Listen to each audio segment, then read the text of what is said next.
Marta found the child's shoe on the wet doorstep while the funeral procession was still moving past the row of houses. Suspicion tightened her chest when she saw the shoe placed with the toe exactly to the curb, the laces neatly knotted and tucked beneath the sole. She did not step into the procession.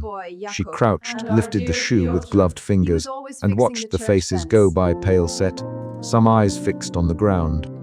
Marta Kovses was 46, steady with a low stoop from years of work. She kept her shawl tight and her hands free for tasks. The immediate problem sat clear between her fingers. The shoe was not lost by accident but placed on purpose, and that placement meant the town had chosen another way to name a person who was no longer present. Marta's suspicion moved her from observation to small, precise action. She rubbed the mud from the sole on the cobblestone, looked up at the procession, and followed its path with slow steps. The bell in the leaning tower tolled as they passed, once for each name the mayor had read earlier that afternoon. The bell struck, and those strokes had begun to take the place of names for many. The central conflict made itself plain in those first moments. Some losses were recorded on stone, others in ledger entries, and still others left as objects in doorways. Marta wanted to know which of those methods told the real story. She moved through the procession at a careful distance. A woman with a pale kerchief brushed past. Marta, Erzbet, the woman looked up Erzbet Nagy, Marta, so the name would attach to a face. Erzbet reached for Marta's hand and did not speak. Marta felt her doubt sharpen. The usual rituals were being used.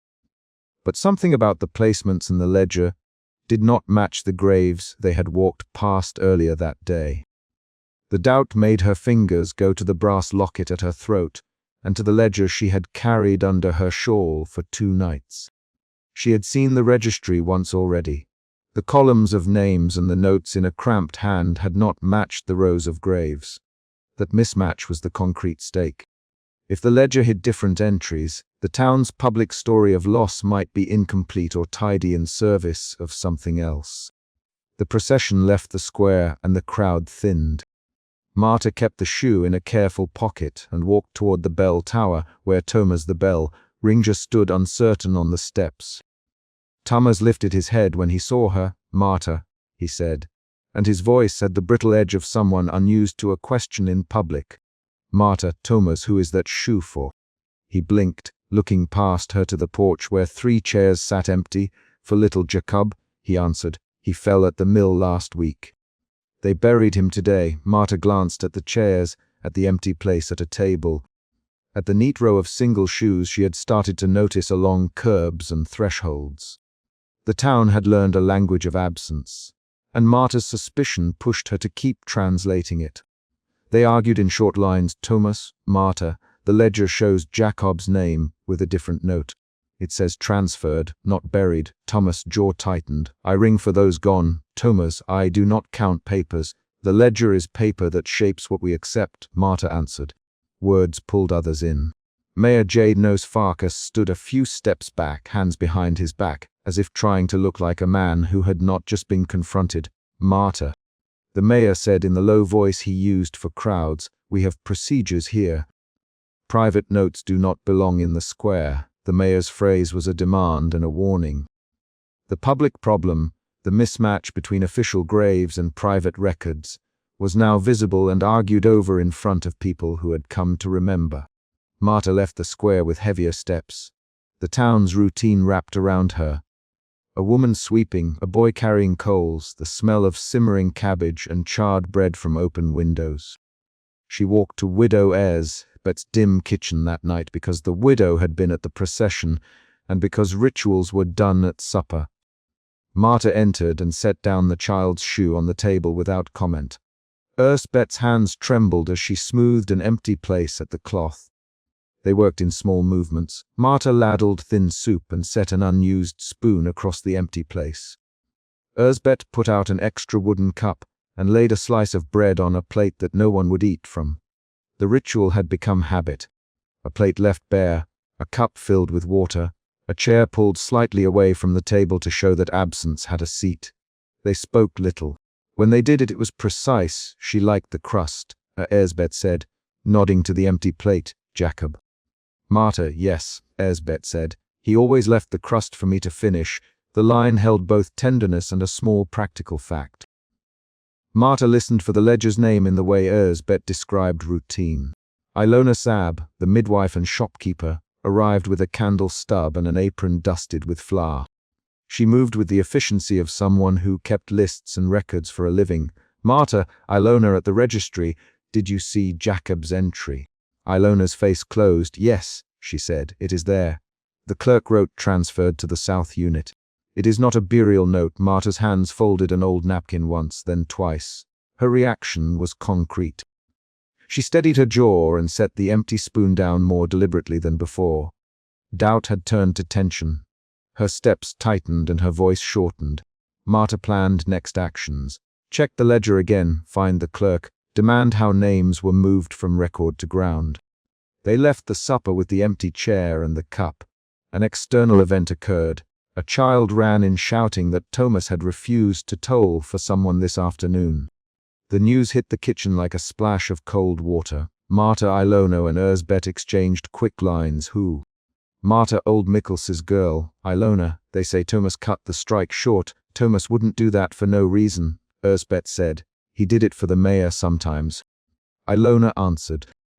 The exchange pushed the drama outward. The bell's pattern and the ledger's notes were colluding to create a version of absence acceptable to civic authorities. Marta's suspicion hardened into a demand for clarity. She went at once to the registry office under low attic light. The clerk's desk smelled of dust and spilled ink. Marta found the ledger where she had seen it before. She pried it open and let her thumb run down the clustered list of names and dates. Notes had been added in a cramped hand, transferred, reassigned, archived, words that redirected the reader away from burial records. Marta read aloud. Catalin Farkas, transferred to Unit B, August 3rd. She knew the mayor's daughter was Catalin's name. The association landed like a weight. Ilona hovered in the doorway, watching Marta's mouth move over letters. An argument came next, short and sharp. Marta, Ilona, why does Catalin's entry say transferred when her grave is here? Ilona's fingers tightened on the ledger. The clerk said clerical reclassification. She said, the mayor signed the pages this morning. Marta's jaw tightened and her voice dropped. Mayor J knows Farkas signed it. She demanded, yes, Ilona. The exchange created a new external event, a possible link between the mayor and the ledger's odd categories. Marta felt anger prick in her hands. She kept it physical by folding and refolding the ledger's corner. Marta walked to the mayor's parlor with the ledger folded under her shawl. The mayor's room smelled of oil and damp wool. He sat in a dark chair with lamplight on one side of his face. Thomas was there too, his shoulders hunched as if bracing against a gust. Marta placed the ledger on the table and opened it near the margin where the mayor's signature had appeared. Janos, why are names moved from burial to transferred? She asked. The mayor set his jaw and answered in measured lines. Marta, some records are administrative. They are not for the square. Keep civic papers out of public grief. Marta's voice grew short. Civic papers shape how people remember. She said, if you move names onto paper, you might make them disappear from our graves. Thomas spoke, his phrases clipped. I ring for the dead, Marta. I do not make papers true. The mayor's reply came with a different pressure. We cannot have disorder. The ledger keeps a correct count. Sometimes people are sent away with the army or to work. The town must keep order. The phrase, keep order, functioned as both rational and shield. The conversation shifted suspicion into confrontation. Ilona objected with quick, short sentences. G Nos, people told me Catalin is buried here. They saw the grave. The ledger says otherwise. The mayor's hand went to a small box on the table, and he opened it, revealing stamps and folded forms. He slid one back shut. Administrative details are sensitive, he said. There are reasons. The room carried the tension physically. Thomas' fingers found the bell, ringing rope in the corner, and tightened. Marta's foot tapped once and then stopped. Marta's emotion shifted from anger to focused resolve. She would expose the mismatch at the memorial in the square, she told herself. A public memorial had been announced for that night beneath the bell tower. Villagers gathered under lamplight. Some clutched handkerchiefs, Others held small candles. The bell tower cast a lean shadow across the square. Marta walked to the stone base of the tower and opened the ledger. Her hands did not tremble now. They moved with the steadiness of someone who had decided on a course.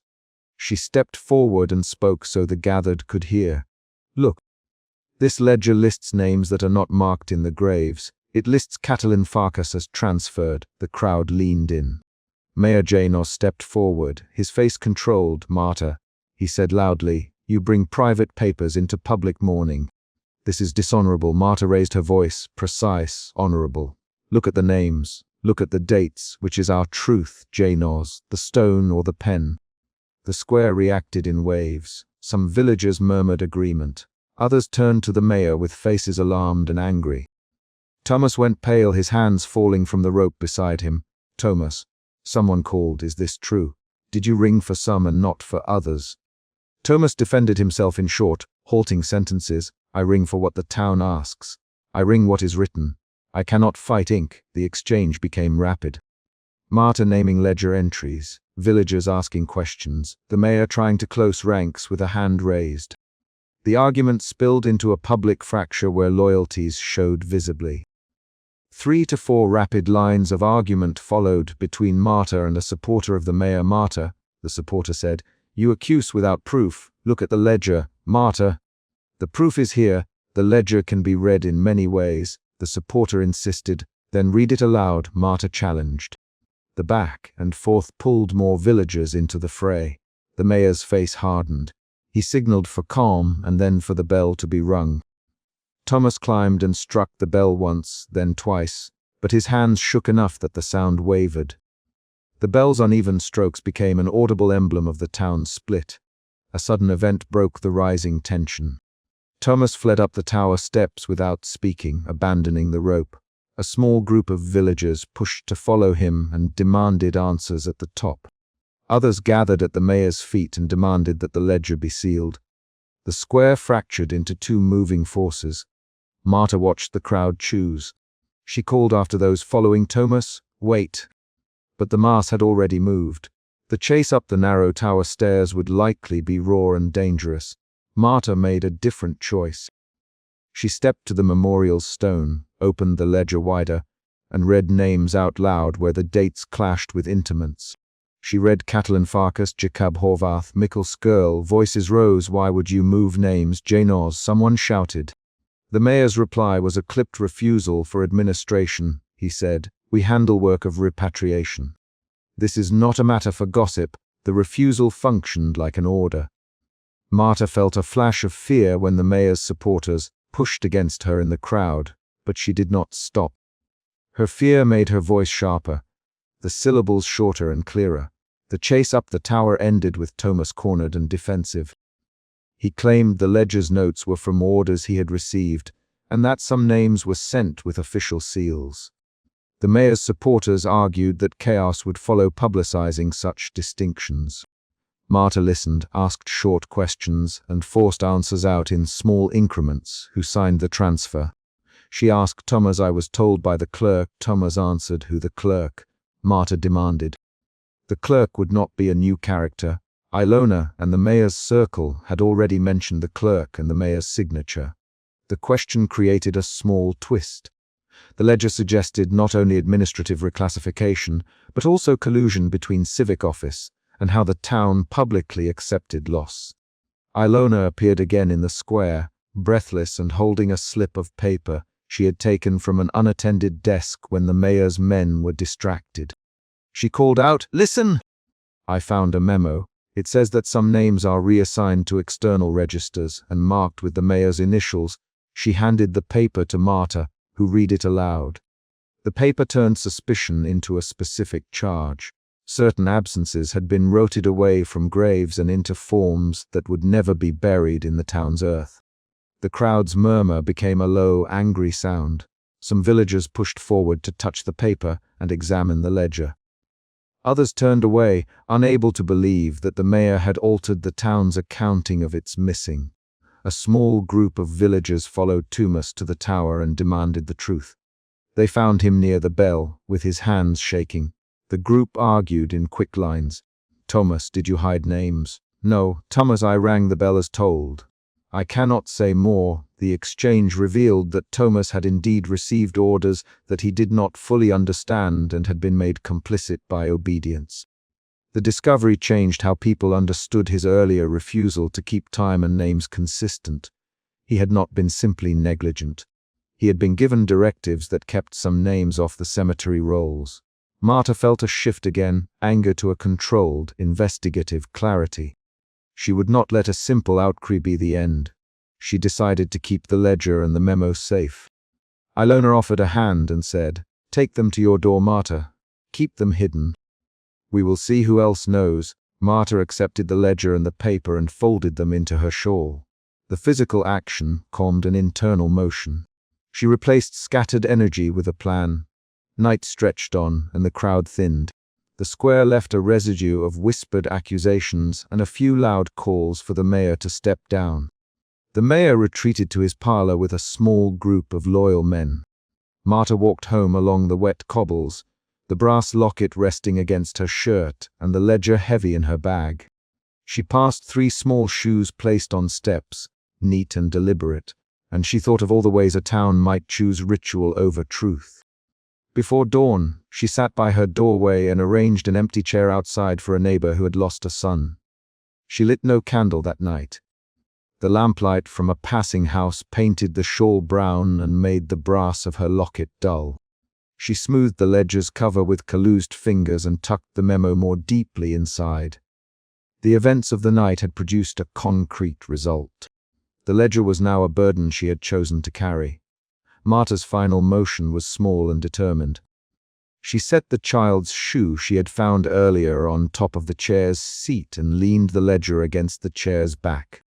She whispered the name aloud, Jacob Horvath, and then, because she had always done this work in small, steady increments, she closed her door and went to fetch water for the morning. The chapter ends with Marta pulling the shawl tighter, leaving the shoe and the ledger as a visible promise that she would not let absence be made tidy without answers. Istvan hammered the new sheet into the town notice board while voices rose behind him. A line of printed names bent with damp. Someone murmured a date. Marta straightened and read until the name stuck like a nail in her mouth.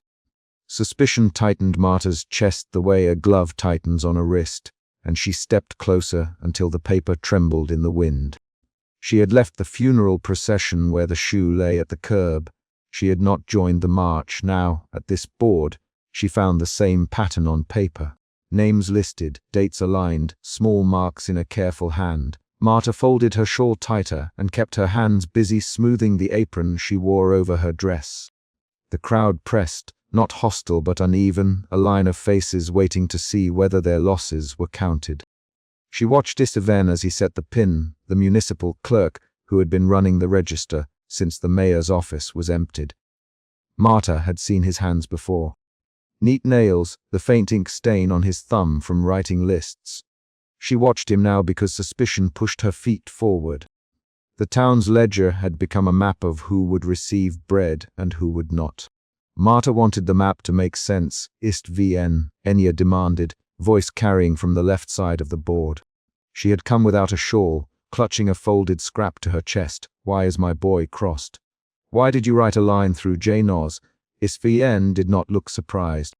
He lifted his chin and adjusted the paper without answering. The man next to Enya, arms thick from labor, spoke in a flat tone. The rules are the rules. If you did not register him, the relief stops. His voice was patient like a hinge. Enya stepped forward. He is dead. I told the clerk. I told Thomas at the school. I told the priest. Why cross his name? We only support registered households. The neighbor repeated. That is the law now. Marta listened to Enya and the neighbor. The words set her jaw. Doubt shifted into anger, then into a careful, planning kind of anger. She did not shout. She folded the threadbare shawl across her forearm and counted the number of steps from the board to the relief office the way she always counted steps on the route she took twice a week. A small boy, Lucas, ran past Marta and skidded when a carved wooden horse slipped from his hands. It tumbled, spun, and came to rest on the wet cobble beside a doorway. Lucas did not stop. His shoulders hunched as he ran toward a cottage with a low door. Marta crouched and picked up the horse. The wood had a gouge where a nail had once stuck. She stood and followed the lane to the row of cottages without thinking. The carved horse felt heavier than it should have. At the open doorway, Marta found an empty chair angled away from the fire and a folded scrap of paper tucked into the seat's rail. The scrap had a single name and a date written in a hand that had stopped being steady. Someone had deliberately set the chair aside. The action made absence concrete in a way the notice board had not.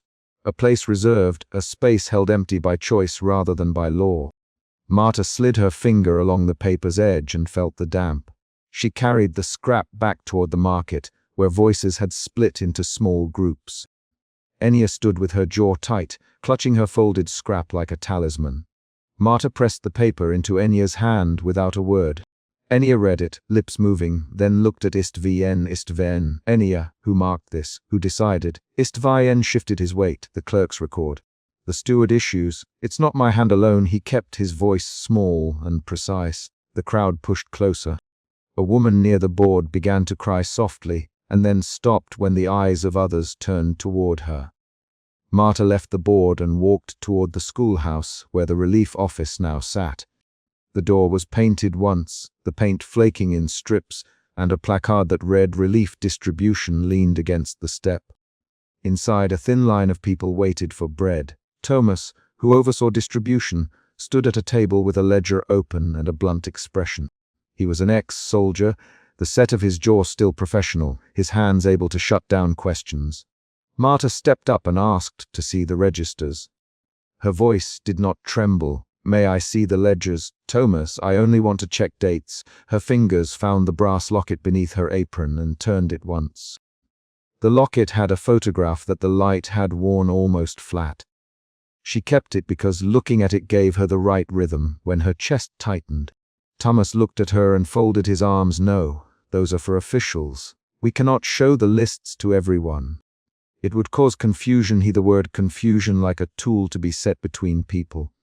Enya stepped forward. "You refuse me, Thomas. I told you my son was dead. I gave you his name. You crossed it out and turned me away at the window." Her voice shook. She did not lower it. Thomas's mouth thinned. "We cannot cover everyone. Only those on the list receive rations. That is how we keep order." The argument did not escalate into shoves, but the exchange made Marta hear the ledger as something physical again. Ink on paper, columns, a hand that touched names and altered them. The refusal sharpened her suspicion into a plan. If the ledger decided who received help, Marta would find out who wrote the marks. Dusk pulled toward the town like a curtain with weight. Marta waited until the queue thinned and the clerk closed the window. She watched Thomas's posture while he counted rations. He set the bags in neat piles and never turned his back for long. Marta slipped away and circled the schoolhouse until she found a narrow service gate. She had the habit of counting steps. On this route she counted 8 to the back window where Ivy clutched the sill. The latch stuck but did not resist. Marta forced the small window open, working the splintered wood until the frame gave with a soft crack. She climbed through and left the window, only slightly ajar so it would look like a mistake. Inside, the relief office smelled of damp paper and boiled cabbage. She kept her hands low and moved toward the shelves where the bound registers were stacked by date. She pulled down a fat ledger and turned to the pages marked with the recent months. Names sprawled in columns. In a terse column at the margin, someone had made short strokes. Some names had slashes, others had small crosses, a few had a symbol like a dot with a line. The marks repeated in a deliberate rhythm. Marta traced her finger down a column until the name she had seen on the notice board appeared again. Beside it, a date and then a small cross. The cross matched the one on Enya's scrap. Marta's pulse thudded in her throat, but her voice did not rise. She tucked a torn corner from the ledger into her sleeve and folded the page so it would not lay flat. She heard footsteps at the doorway and froze. Thomas's boots were in the corridor before his voice. "What are you doing here, Marta?" His hand was on the doorframe. He did not shout. He used the tone of a man who had once trained soldiers to obey without asking why. Marta did not leap to hide. She held the ledger open between her palms. I came to see the lists, Thomas. I wanted to know why names vanish from the record. Her chin lifted. She kept her voice even, because saying the words loud would give them away. Thomas stepped closer and shut the door behind him. He did not slam it. He moved with a careful slowness that made the room feel smaller. You should not have touched those books. They are not for you. His breath smelled faintly of alcohol and boiled potatoes. Marta read the angle of his jaw. Fear rose cold and precise in her limbs. A physiological tightening of muscles, a taste of copper. She kept her fingers on the page. Who decides? Thomas. Who marks a family off the list? Thomas's voice flattened. We decide. The steward decides with the clerks. When supplies are short, we make hard choices. You should understand that. He stepped back, then forward again as if measuring whether to close the distance. Enya arrived at the relief office courtyard with Lucas at her side. She had heard the raised voices and had followed, clutching the scrap Marta had given her. Her shoes left muddy tracks on the step. Enya stood in the doorway and called, Thomas, open the door. You cannot lock us out of what's ours. Her words were not a plea. They were an accusation. Thomas opened the door a fraction and kept Marta between him and the threshold. He looked at Enya, then back at Marta. You brought trouble here tonight, he said. We cannot hand out rations to everyone who complains. It will lead to chaos. He used the word chaos like a hammer again. Enya stepped forward, voice sharp. You crossed my son's name. You me the list, said otherwise. I have a scrap that says Janos is erased. Who gave you the right? Her hands gripped the paper until the corners crumpled. Thomas's mouth tightened. Sit down, Enya. I will explain. But not out here. He crossed his arms and took a breath. The courtyard held a handful of neighbors who watched without intervening. The confrontation escalated into short, quick exchanges. Marta insisted, I saw the marks. They are deliberate. If supplies are rationed, the town should know the rules. Thomas replied, the rules are the rules. Only households on the official list receive aid. We cannot make exceptions without supplies. Enya cut in. He was a child, Thomas. He had no list. He had a mother who told you. Thomas's counter was blunt. Then you should have registered him. The time to register was earlier. The three exchanged lines in quick succession until voices overlapped and then snapped into sudden silence. A man in the courtyard, old enough to be tired, named Gibor, stepped forward. He had once been a foreman and still spoke with blunt authority. Thomas, Gibor said, who decides when a name is crossed for shortage and when it is crossed for absence? We need to know the difference. His question landed like a stone. Thomas exhaled and finally pulled a key from his pocket. He pushed the ledger across the table and opened it to the marked column. Look for yourselves, he said. He pointed to the crossed names and the small coded marks. This tells us who gets bread when wagons bring only so much. It is not for strangers to see. It keeps order. Enya reached for the book and Thomas snapped his hand down to stop her. You do not understand how the allocation works. There are lists within lists. We assign quotas. If you want more, you must prove a household is intact. If someone is gone, we reassign rations to those present. He pushed the ledger back and his voice hardened. We are running out. Decisions must be made. The words explained the mechanism but not the justification. Marta felt anger shift to a cold, steady resolve. She would not let names be erased by shorthand. She thought of the child's shoe at the curb and how she had left the procession. She thought of Enya's face, the way it had tightened. She tore a small page free where a name had been crossed and folded it into a thin scrap. Then she slipped from the room while Thomas argued with Gibor and Enya. At Enya's kitchen table, Marta laid the torn page face down and pushed it across the wood. Lucas sat on a bench nearby making small patterns with his thumbs, not meeting anyone's eyes. We will not let them mark the people away. Marta quietly. She set the brass locket on the table and tapped it twice so they would look up. The motion was deliberate and small, like a signal. Enya looked down at the paper and let out a breath. What can we do? She asked. Marta's hands moved through the plan. Write names on scraps. Place chairs for those gone. Leave shoes at the board. Keep telling the stories at dusk when people came in from the fields. We keep the names in small rituals. Martyr, we leave reminders where officials see them. We give graves and chairs. We refuse to let a pencil erase a life. The words were not a proclamation. They were a list of tasks. Neighbors nodded. Lucas pushed the wooden horse across the table and said nothing. Over the next days, the town adjusted to the ledger's public presence. The notice board gained a ragged row of single shoes and coiled shoelaces. Someone left a doll by the market bench. The relief office continued to hand out measured portions. Thomas kept his ledger under the counter and counted the rations with the same blunt precision. Yet the marks in the ledger now had a countermeasure. Names written on scraps that people tucked into pockets, shawls, and under bread bags. One night, when the distribution had finished, Marta returned to the notice board. She carried the child's shoe she had found the week before, the one with its laces knotted and tucked under the sole. She pinned the shoe to the board at the very edge where rain ran down the wood and left a folded scrap behind the ledger's hiding place. The act was small, almost ritual, but it was deliberate. She stepped back and counted her steps away from the board to the schoolhouse. 8, as always. As Marta walked back into the lane, someone called her name softly from the dark, a quick, low sound that stopped her feet. She turned and found Enya waiting beneath the lamplight, the scrap in her hand and Lucas at her side. Marta, Enya. Tomorrow I will bring a bowl to the relief line. I will put J. Norse's name on the rim. I will say it aloud when they pass out the bread. Will you be there? Marta nodded. Her jaw was steady. I will be there. I will bring the torn page. If they mark him again, we will mark him back. Her voice was calm. Her fingers found the hairpin at her throat and tugged it once. Enya pressed the scrap into Marta's hand and turned to go.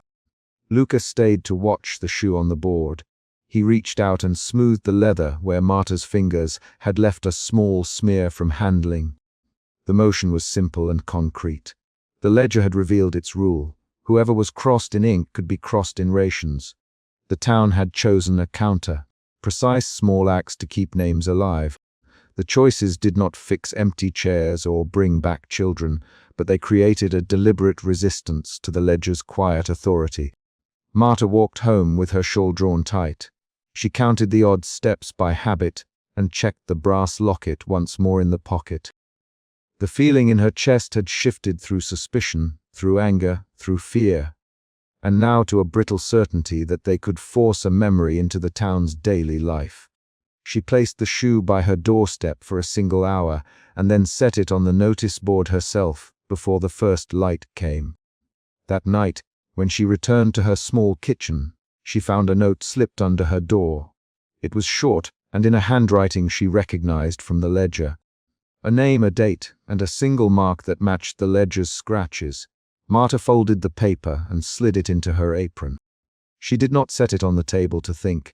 She will not let the mark stand alone. Outside, someone knocked twice at Enya's door. The sound was precise and steady. Marta paused at her window and watched a figure step back into the lane, hands empty but purposeful. The knock and the figure's retreat became the chapter's closing movement. A small, decisive action that promised more steps tomorrow. The ledger sat in the schoolhouse, open to the marked column, and the town learned how to hold absence in their hands without letting a pencil make it final. Marta put out her hand to steady the brass locket and vowed, without words or speeches, to keep walking the same route, to count her steps, and to leave scraps where officials would find them. She closed her kitchen door softly and listened for the sound at the next house. A bowl set on a windowsill, a child's shoe on a curb, a name said aloud in the line for bread. The final sound of the chapter was the knock at Enya's door and the figure slipping away into the dark. The cart jolted as Marta yanked the cartman's sleeve and held him where the road sloped toward the row of houses. Suspicion sat in her chest like a pebble she could not spit out. G. Nos, she said, fingers tight on work-worn wool. Show me the paper. The cartman blinked, lips thin, and drew a stamped slip from a pocket folded against his ribs. Marta read the small, official mark and the word that made her mouth hollow. Departure. Within 5 steps the central problem was clear. The town's absences were not random. They were scheduled and stamped. Marta's suspicion hardened into something that moved her feet. She had found a child's shoe on a wet doorstep in the funeral procession, and now the cart brought proof that removals were measured and recorded. She let the cart wheel creak between her teeth and pulled the slip open with both hands. Marta had not expected to begin the evening with a confrontation. She had intended only to watch, to keep a ledger of names in her mind. The cart's contents told a different plan. Small cloth bundles, each bound with string and tagged, lay under a tarpaulin. One tag showed a name she recognized from the notice board. The same neat handwriting that had bent with rain 2 days before. Marta's suspicion pushed her forward. She slid her hand under the tarpaulin to feel linen and a child's shoe tied inside. "This is official," Janos said, from the office. He kept his voice thin. Looking at the houses lined like low teeth along the street. "You know I would not take." He stopped when Marta did not let go. Names matched the board, Marta. And she said Istvin's name aloud, because the man who pinned notices had felt like an ally in the square. Istven posted them. He knows. Her voice did not rise. It was measured, meant to make him answer. Janos shifted his weight. Istvn pins. "I carry mayor signs." "We do as told." He shrugged one shoulder, Kalu's thumb finding the tack of his cap. The admission was small and precise. Marta felt a shift move through her, doubt tightening, then sliding into a slow burn of indignation. She listened for another sound. The procession that had passed minutes earlier, the muffled boots on the wet cobbles, the low murmur of people who had learned to keep their distance. They stood by the cart with dusk as a thin ceiling above them. Marta held the slip like a ledger of betrayals. She had kept a watch since the child's shoe, since she had not followed the funeral, but had crouched at the doorstep. That earlier sight, the shoe, the laces tucked beneath the sole, had lodged itself in her hands. Now objects repeated, shoes, bundles, tags, names. The pattern drew a line between the notice board and the mayor's orders. Janos said nothing for a long breath. Then he reached out and tapped the stamped seal, stamped by the clerk. "I swear to God I only move what I'm given." His voice changed. The cartman's certainty broke into a thin plea. Marta's suspicion became sharpened. She trusted she was not merely imagining a pattern. She had a tangible link. They moved together toward the square. The notice board sat under a lamp that hummed on a slow current. Istvin hammered a new sheet into the tack while villagers passed in a slow, head-bowed line. Marta saw names bend with damp. She read aloud, stopping where the paper clung. A child's name she had known from the baker's door, a neighbor's first name, a date scrawled in a tidy hand. Each crossing out left a wet smear where ink mixed with rain. Marta's voice thinned as she said the names. "Istvn," she said, close enough that his shoulders shifted. "Why is this organized?" Her question was not an accusation but a demand. Istvan stopped his hammer. He did not look at Marta with defiance. His eyes were small and worked. "We are listing who leaves, Marta. That is all I do here. The dates come from upstairs. I am only the board." He the word upstairs like it had weight. The villagers murmured. "Someone, they sign because they have no choice." Another, "It keeps order." Voices folded into the square like cloth smoothed over wood. Marta's doubt shifted again into urgency. She remembered the child's shoe and the way the funeral had moved past houses without knocking. A young man had held a photograph during the procession, the image damp with waxed tears. Marta felt the town's grief being converted into paperwork. She left the board with Istvn watching, and she found Anna at her cottage door. Anna's hands held a small cloth bundle, and she did not meet Marta's eyes when she closed the door behind them. "Anna, Marta." What did it say? Anna slid a sealed paper from the bundle, cradling it like a fragile bone. The paper had the same official fold. A black stamp cut the center. Anna's hands trembled as she folded the paper back into the bundle. "They me a time, Anna. They me to pack a thing for when she left." Her voice broke into a whisper that carried no more than 2 words. Marta watched Anna hide a child's toy in the back of a chest and felt anger rise not as a loud heat, but as a narrow, cold pressure behind her ribs. "Show me, Marta." She helped Anna carry the bundle to a table and slid the seal aside with a nail. The words inside were formal. A destination, a date, a signature that matched the stamp. Anna read and then closed her eyes before she could say the name aloud. Marta felt her resolve harden into a plan that required steps and witnesses. Night thickened. Marta walked toward the alley behind the town hall to meet Istvien again. The town held small sounds. The scrape of a cart, a child's cough, the hush of shutters being latched. In the alley, light pooled from a single lantern. Istvan's shadow was a loose, human shape against the wall. Marta saw a folded slip on the cobbles, where rain had not yet reached it. Her hands moved before her mind. She picked it up and smoothed the crease. Istven, she said, why did this fall? He did not answer at once. He looked at the paper, at the stamp, then at Marta with a line of fatigue across his forehead. It fell from my pocket when I moved the board, he said. I did not notice. He stopped. He seemed to assemble words like planks. They opened the slip together. The dates were precise. Destinations listed a facility beyond the river.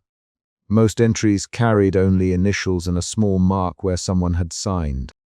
One entry, near the bottom, had the mayor's full name and a signature that looked like a closed fist. The concrete discovery landed in Marta's hands.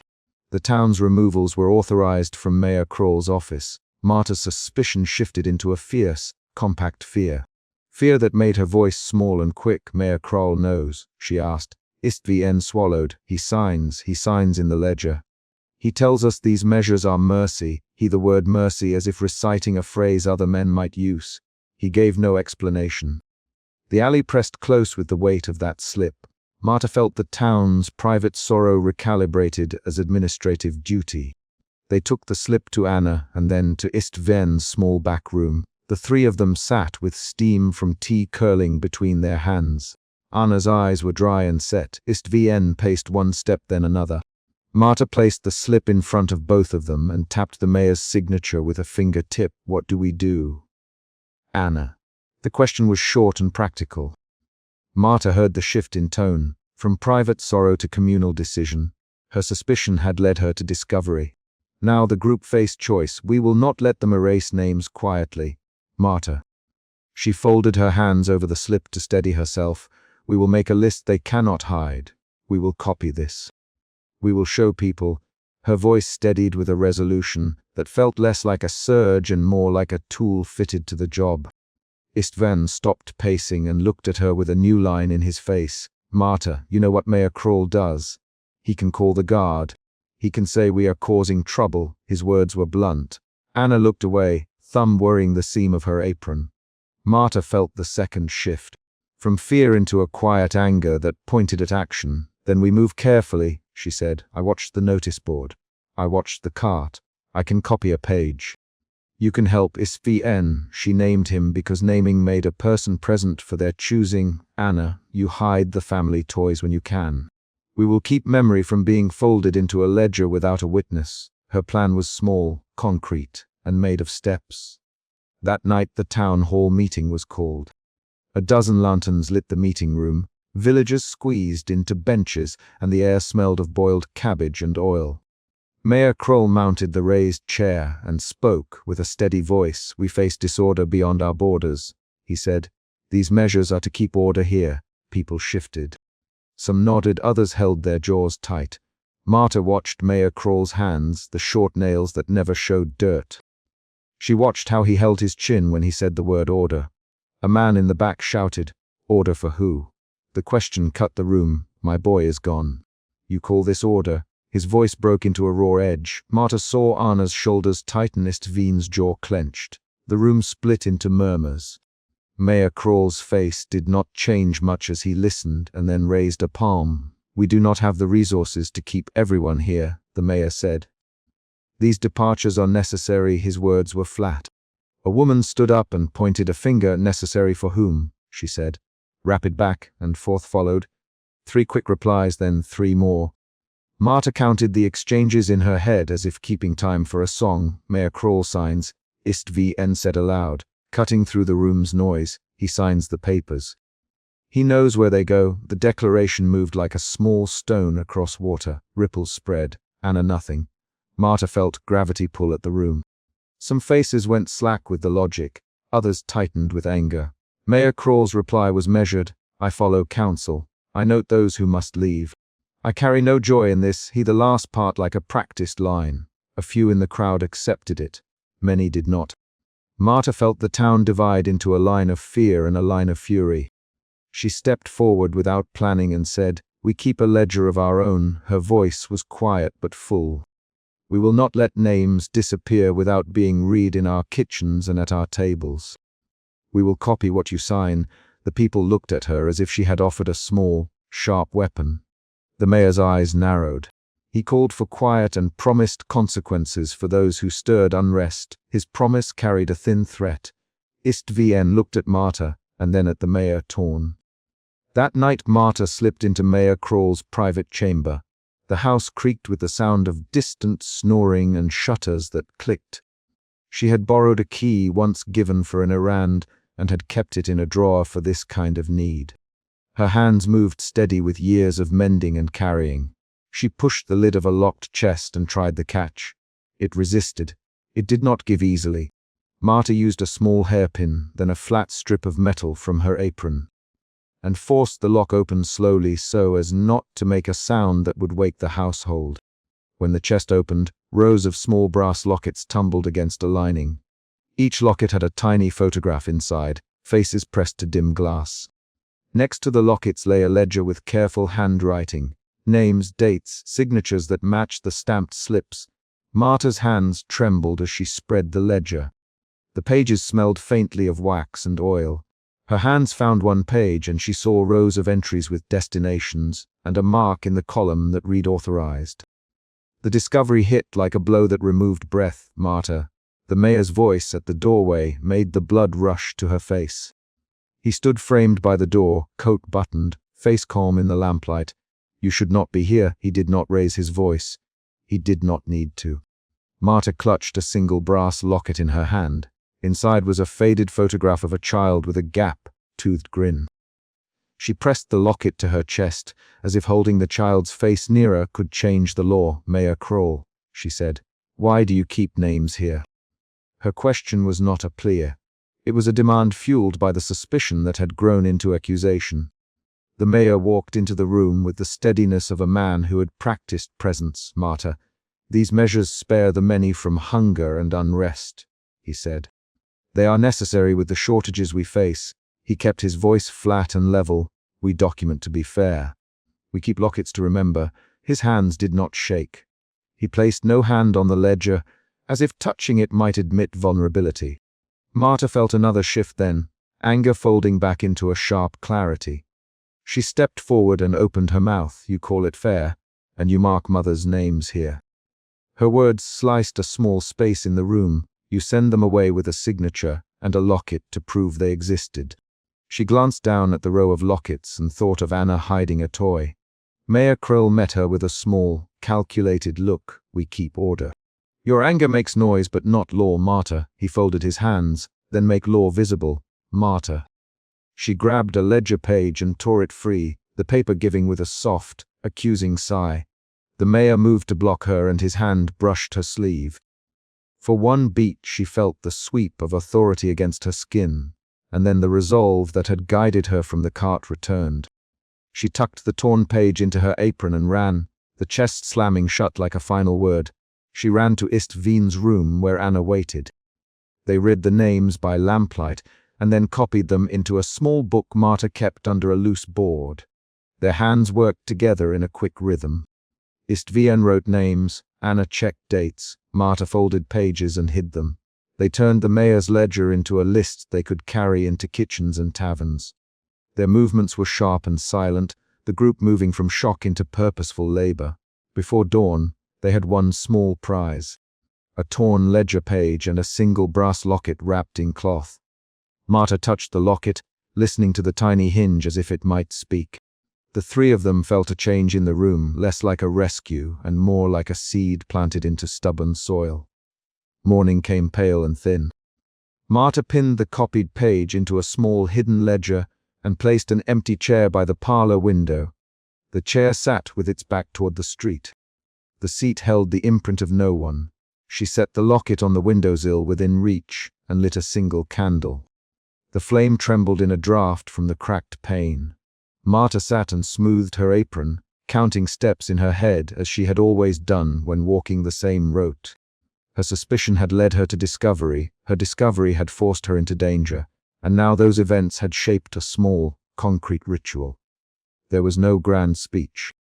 Istvan came by with fresh nails in his pocket and a thin line of sleep in his hair. Anna placed a wrapped toy on Marta's table. They read the names softly. Anna read one, Istvan corrected a date, Marta wrote a line by hand. The ledger of one grew into a ledger of many as neighbors slipped in and looked at names, then traced them with their fingers. The room filled with the sound of short, plain lines. My boy, my sister, he wore a brown coat. People named specifics because specifics refused to be erased. Outside, the town moved through the day with the same small tasks. Water hauled, loaves sold, boots mended. Yet decisions had shifted. A few villagers chose to confront the mayor openly, others continued to obey. The meeting in the hall had fractured them. Marta knew the fracture would not mend quickly. She also knew the ledger page she had pinned would not change policy by itself. Its power would be in being read aloud at a kitchen table or in a quiet room where someone would stop and remember a face. In the afternoon, a man came to Marta's door and hissed her name, Marta. The guard asked about midnight noise, he said. His voice was small. They suspect people are taking pages. Marta answered plainly that she had not left the house after dawn. She did not volunteer the torn page in her apron. Her hands felt the locket beneath cloth, and she thought of the mayor at the doorway. The town had moved from ordered acceptance to an uneasy contest of will. At dusk, Marta placed the single locket on the windowsill, where the candle hallowed it faintly. She sat and watched the street. A child ran past carrying a stick. A woman bent to pick up a basket that had tipped. The ledger in Marta's lap had names in neat, cramped letters.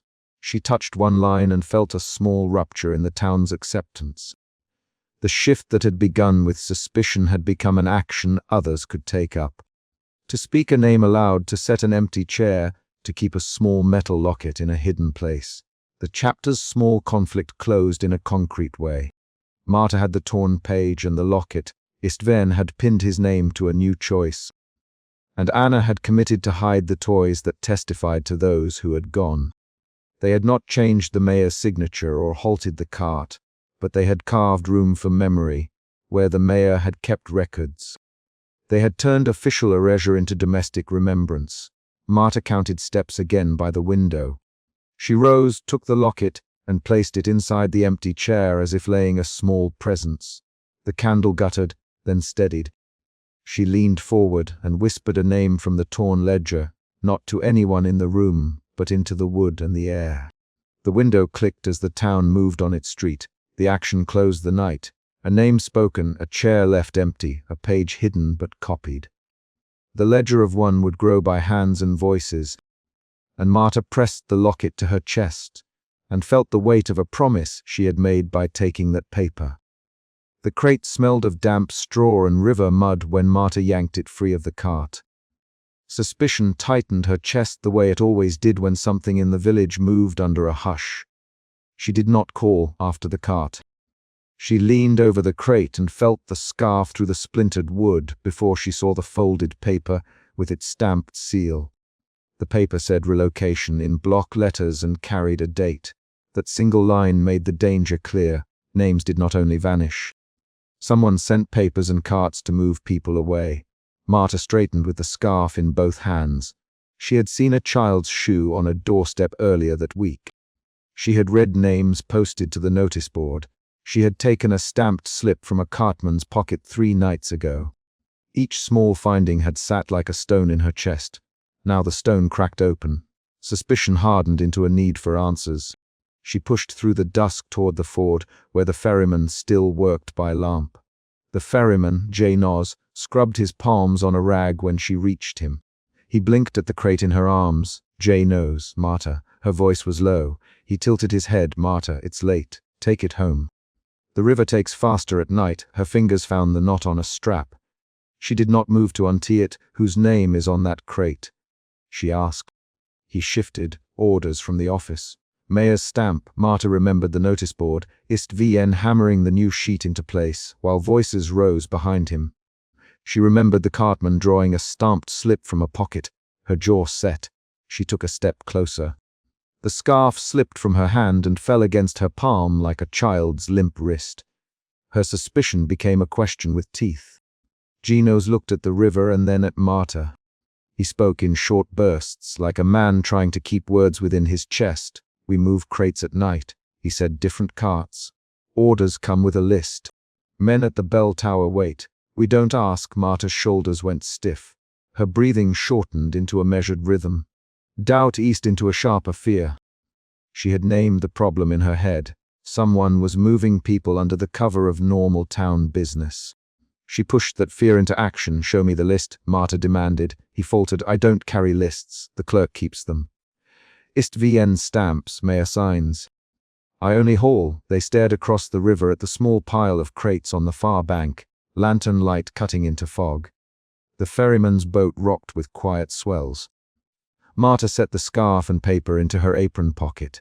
She did not go to the riverbank to watch the crates. She went back toward the square, keeping the crate's stamp pressed into her palm like a coin she could not spend. The town's notice board sat like a small altar to ordinary loss. Names were printed and posted. People read, whispered, folded their hands. The ledger at the clerk's chest told a different story.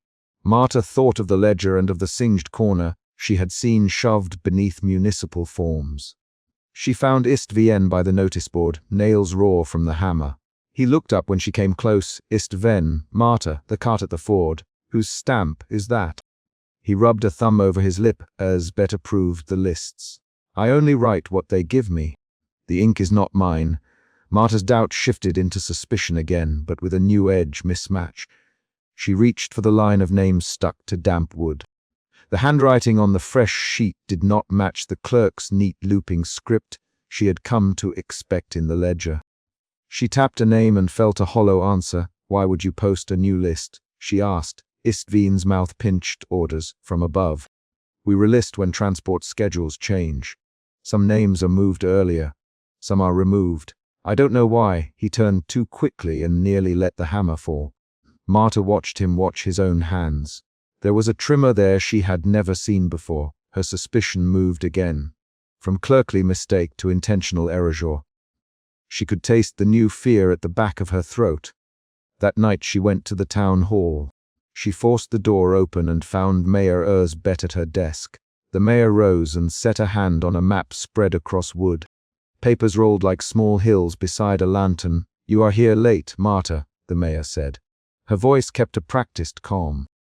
Marta placed the folded notice and the child's scarf on the table. Bet's eyes flicked to the stamp.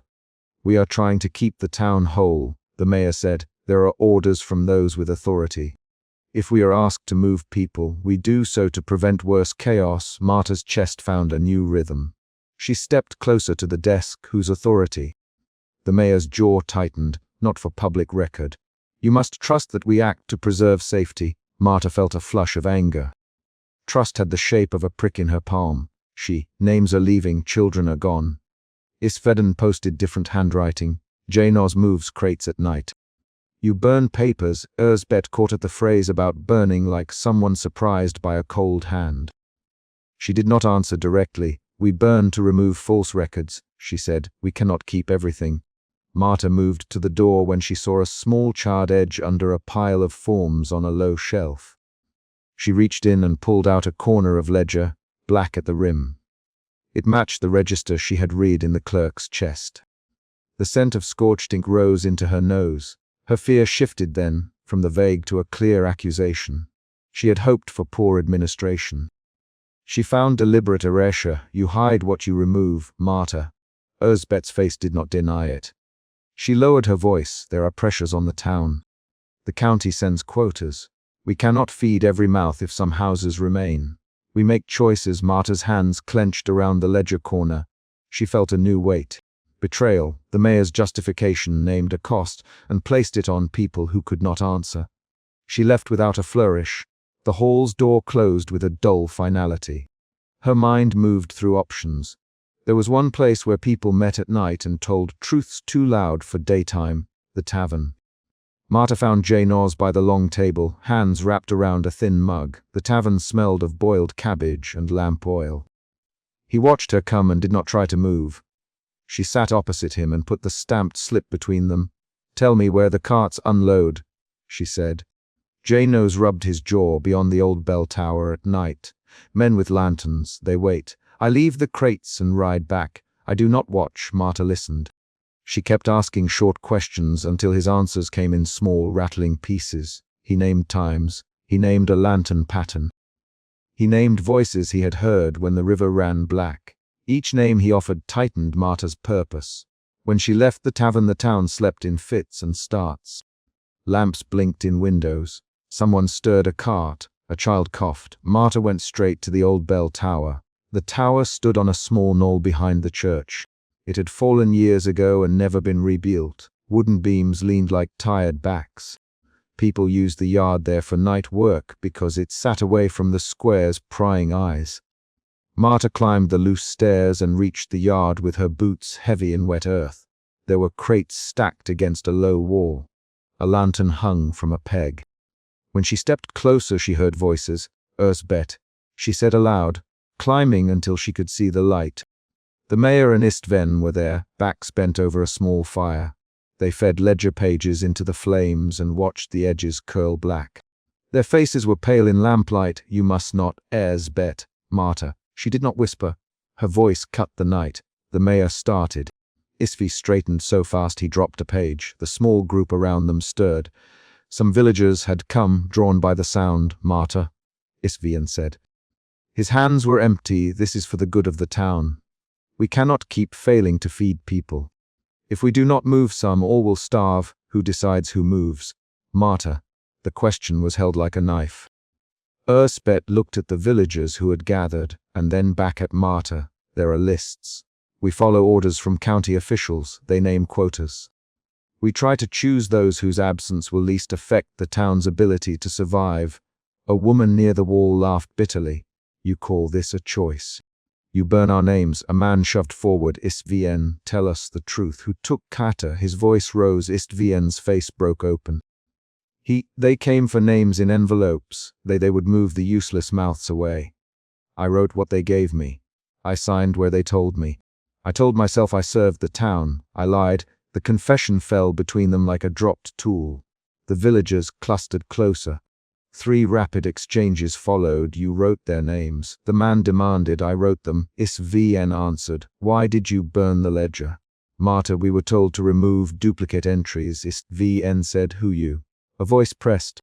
Istvien put his hands into his pockets and could not meet their eyes. "Men with papers." "They county handlers." He said. It was necessary. The push and pull of words changed something. Fear shifted into outrage. The villagers' faces hardened. They had lived with absence as if it were a fact of wind and winter. Now they saw the pattern. Orders, lists, night carts, burned pages. Marta stepped between the stacks of crates and the crowd. She reached into her shawl and drew the brass locket. She had kept a paper inside it for nights, names she feared the town might lose if no one wrote them down.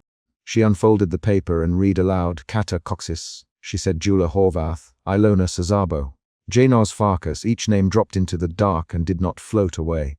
People reached forward and touched the names as if they were physical things. Pastel Zell edged through the crowd and placed a hand on the wood of the bell tower. He spoke gently, but his voice carried. "If the town keeps its own count, the townsfolk will remember. If we let others change our lists, then the town is gone in memory as well as body." Ersbet stood silently. Her hands trembled. She had defended her actions as necessary. Now those actions were named. Istvin's shoulders sagged. "We tried to keep food coming. We cut where we thought it hurt least. I thought I was saving more than I lost." "You burned their names," a woman said. "You burned my son's name and told me he had gone north." "He never did." The mayor's mouth opened. There was no confident answer left. The villagers began to speak in a slow, organized way. Marta read the names from her locket and then handed the paper to Pastor Lars Zell. He took another scrap from a satchel and began to call out names. The crowd answered with what they remembered: birthdays, the way someone walked, the sound of a laugh. An unexpected moment snapped the night's tension. A young woman in the crowd lifted a small pair of shoes into the lantern light. Marta recognized their scuffed edges. She had seen a single shoe on a doorstep the week before. "This was left on my curb," the woman said. "No one told me where he went. They only said relocation." The shoe made the danger concrete again. The villagers moved from abstract numbers to people with hands and feet. Their grief sharpened into defiance. Erzbet tried to speak, but Istvn interrupted. "We were following orders," he said. "We believed it would save the rest." "Orders from whom?" a man demanded. Istvn swallowed. "From county men. They come in carriages. They bring lists sealed by officials. They say to reduce burdens." The mention of sealed lists and carriage visits produced a new twist. Some villagers had seen carriages. Others had seen men who took papers and walked away. No one had expected the county's hand so plainly in their affairs.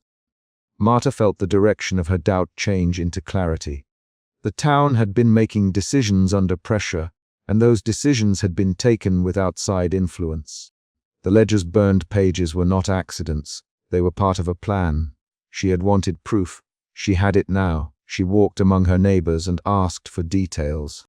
She collected names, small descriptions, dates. Pastor Lasil wrote as they spoke. The crowd's mood shifted again, from stunned to purposeful. They arranged chairs and set candles in windowsills.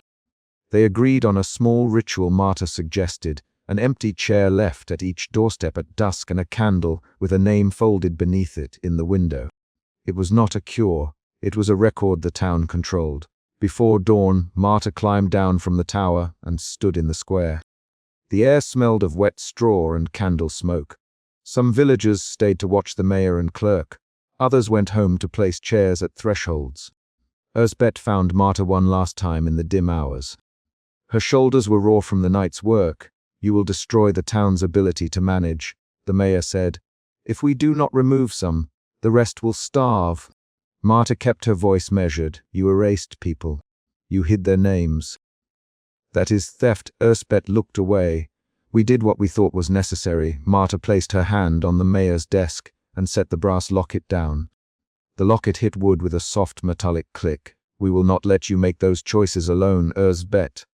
We will keep our own ledger. We will leave chairs. We will name the absent." The mayor's face tightened and then slackened. She reached for the locket and touched it as if feeling its weight. A change happened in the town that morning, small in action and large in consequence. People who had folded grief into silence brought chairs to their thresholds. They set candles in windows and wrote names on slivers of paper.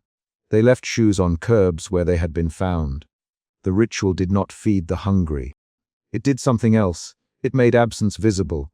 It prevented erasure. Marta walked the row of houses with Pastor Lasil at her side. They lit candles and tucked names beneath glass. Each flame was a small refusal to let the town's memory be rewritten. She pressed her brass locket into the empty chair on her own stoop.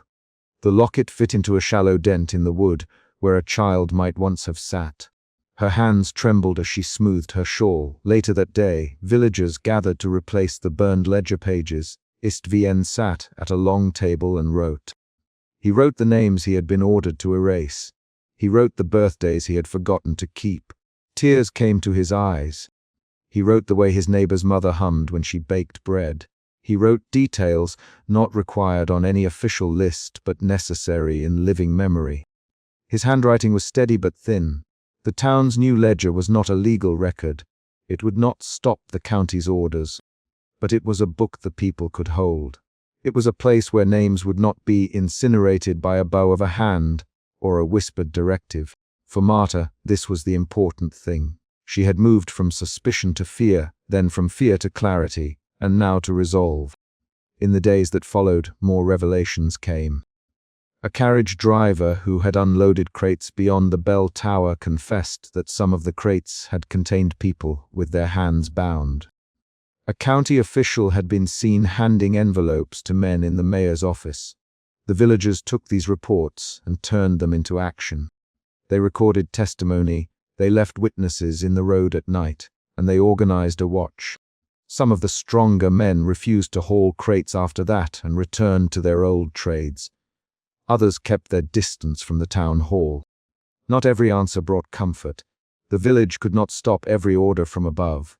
Some houses remained empty, their chairs gathering dust. Some names never came back. The grief persisted in the small acts of daily life.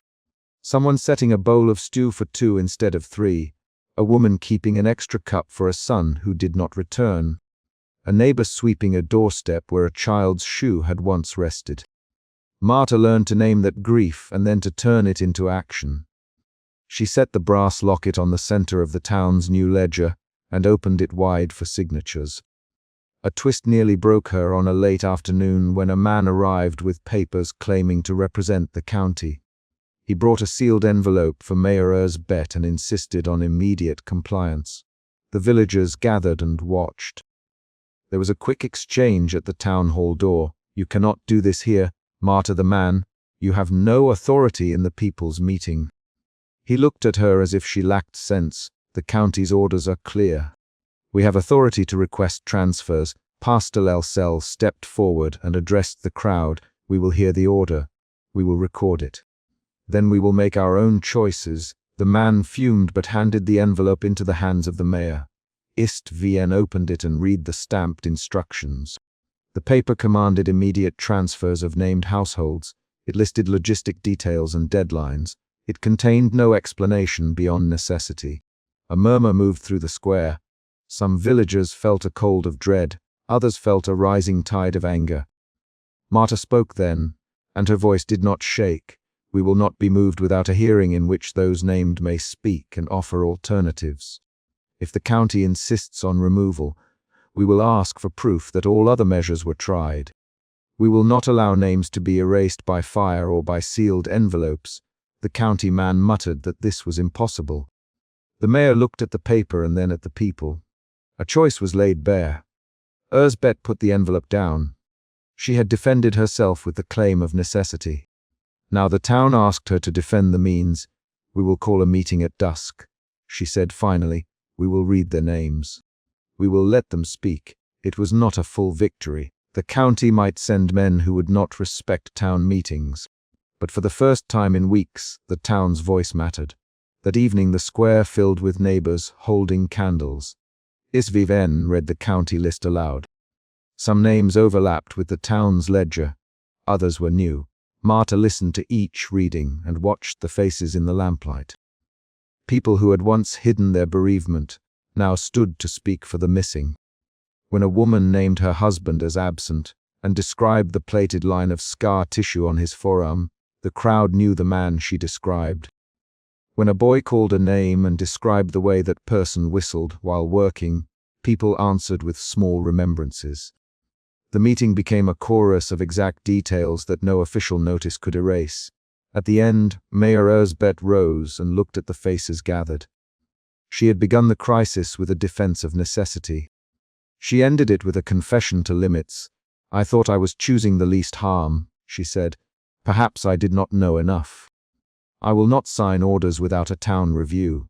I will send a list of alternatives to the county." Her voice held the sound of a woman aware of fault. Some villagers applauded. Others only stood and watched. Marta felt a cautious though of relief. In the following weeks the town's ritual settled into a habit. Chairs at thresholds became the normal sight at dusk. Candles in windows began to mark names. The new ledger grew fat with handwriting and small notations. How someone liked their tea, the day of a wedding, the exact color of a child's ribbon. Istvn wrote with more care. Pastor Sazil recorded testimonies. Janos stopped hauling crates at night when he could not bear the thought of children's shoes in the dark. There were consequences. County men returned and demanded records. The mayor argued at the county's office. Some families were required to pack for transfer. A few left under orders and did not return. The town could not stop everything the county required. But the ritual had changed the stakes. When a county man asked for names to be removed, the mayor now had to answer a room of witnesses who would speak names aloud. Marta kept the brass locket on her chair the way a soldier keeps a medal in a drawer. She walked the streets and checked window sills. She straightened candles that had melted low. She found a childless house whose chair remained empty and set a bowl of soup at its step without fanfare. Her watcher's work was not heroic. It was small and steady. It involved counting steps and smoothing sleeves, and whispering a neighbor's name to a child who asked. The final knot in the town's arc came when an envelope arrived with a transport order that named a family widely loved. The people gathered and demanded answers. The mayor read the paper. The county insisted. A carriage was ready. Marta stepped forward and said, "Let them speak now. Let them say if they will go." The family came out. The father spoke in measured sentences about his fields and his sick mother. The mother spoke about their daughter's schooling and a crate of hand-me-down clothing. The children clung to a frayed doll. The town listened and offered alternatives: pooled grain, shared labor, a new rota to support that household. Pastor Selzul proposed a plan to feed one household for a month if the county would allow delay. ISTVN found a ledger entry from a prior winter that proved an error in supplies. The county's representative, watching a room that would not be hurried, softened and asked for time to review. This time the order did not immediately remove the family. The county agreed to delay further removals while the town proved its plan. The villagers' small actions, names read aloud, chairs left at doors, candles placed by windows, had produced a bargaining chip. It saved one household that might otherwise have gone without a hearing. When the night settled and the square emptied, Marta walked to her stoop and took the brass locket from the empty chair. She placed the locket back against her chest and opened it to the photograph inside. The face there was small and serious. She whispered the name, and then she folded the paper she carried into the town ledger. She had started the night by seizing a crate at the ford. Suspicion had driven her out of a quiet life. Fear had pushed her steps faster. Clarity had made her speak in a way she usually did not. In the end, she chose to bind grief into ritual, to turn private absence into public memory. The town did not become whole. Some names remained missing. Some chairs sat empty for seasons. But the ledger, the candles, and the chairs meant that names would not be burned without witnesses. The final scene that morning was simple. Marta placed the brass locket on an empty chair and set a candle in the window. Pastor Selzul lit the wick. People came to look, and then they left with small nods. No speeches were made. The town's choice had been made through repeated small acts that would need to be kept up, day after day. Marta closed the town ledger and set her pen down. She had turned suspicion into a communal defense. She had forced the actors who had hidden papers to show their hands. She had demanded that names be spoken aloud. The mayor would still face outside pressure. The county would still insist on its quotas. But the town now kept a visible record that could not be incinerated at midnight. The chapter ends with Marta stepping to her doorway, placing the brass locket on the empty chair, and watching Pastor Selzul tilt the candle so the flame caught the wick. The flame threw a small, steady light across the name inside the locket. A villager passed and touched the chair without speaking. That single movement was the new answer. It would not fix everything, but it would keep the town's people from being erased without a hearing and a name.